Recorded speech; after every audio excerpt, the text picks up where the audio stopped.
एक समय की बात है। एक राज्य में एक प्रतापी राजा राज करता था। एक दिन उसके दरबार में एक विदेशी आगंतुक आया और उसने राजा को एक सुंदर पत्थर उपहार में दिया। राजा वह पत्थर देख बहुत प्रसन्न हुआ। उसने उस पत्थर से भगवान विष्णु की प्रतिमा का निर्माण कर उसे राज्य के मंदिर में स्थापित करने का निर्णय लिया और प्रतिमा निर्माण का कार्य राज्य के महामंत्री को सौंप दिया। महामंत्री गांव के सर्वश्रेष्ठ मूर्तिकार के पास गया और उसे वह पत्थर देते हुए बोला, महाराज, मंदिर में भगवान विष्णु की प्रतिमा स्थापित करना चाहते हैं। 7 दिवस के भीतर इस पत्थर से भगवान विष्णु की प्रतिमा तैयार कर राजमहल पहुंचा दे। इसके लिए तुम्हें 50 स्वर्ण मुद्राएं दी जाएंगी। 50 स्वर्ण मुद्राओं की बात सुनकर मूर्तिकार खुश हो गया और महामंत्री के जाने के उपरांत प्रतिमा का निर्माण कार्य प्रारंभ करने के उद्देश्य से अपने औजार निकाल लिए। अपने औजारों में से उसने एक हथौड़ा लिया और पत्थर तोड़ने के लिए उस पर हथौड़े से वार करने लगा, किंतु पत्थर जस का तस रहा। मूर्तिकार ने हथौड़े के कई वार पत्थर पर किए, किंतु पत्थर नहीं टूटा।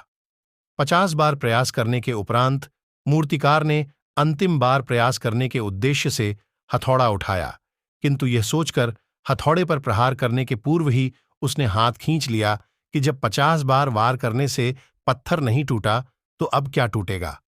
वह पत्थर लेकर वापस महामंत्री के पास गया और उसे यह कह वापस कर आया कि इस पत्थर को तोड़ना नामुमकिन है, इसलिए इससे भगवान विष्णु की प्रतिमा नहीं बन सकती। महामंत्री को राजा का आदेश हर स्थिति में पूर्ण करना था, इसलिए उसने भगवान विष्णु की प्रतिमा निर्मित करने का कार्य गांव के एक साधारण से मूर्तिकार को सौंप दिया।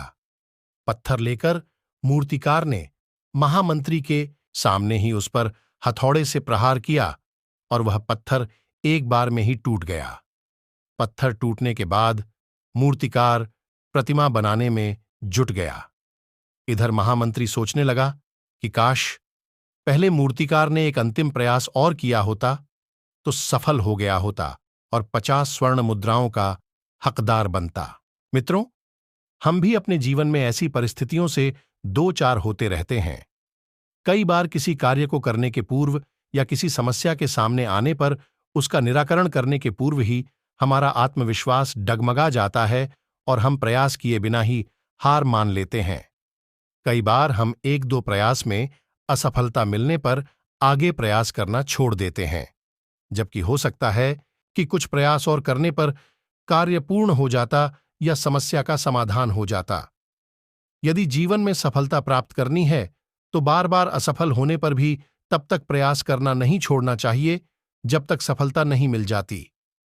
क्या पता, जिस प्रयास को करने के पूर्व हम हाथ खींच ले वही हमारा अंतिम प्रयास हो और उसमें हमें कामयाबी प्राप्त हो जाए।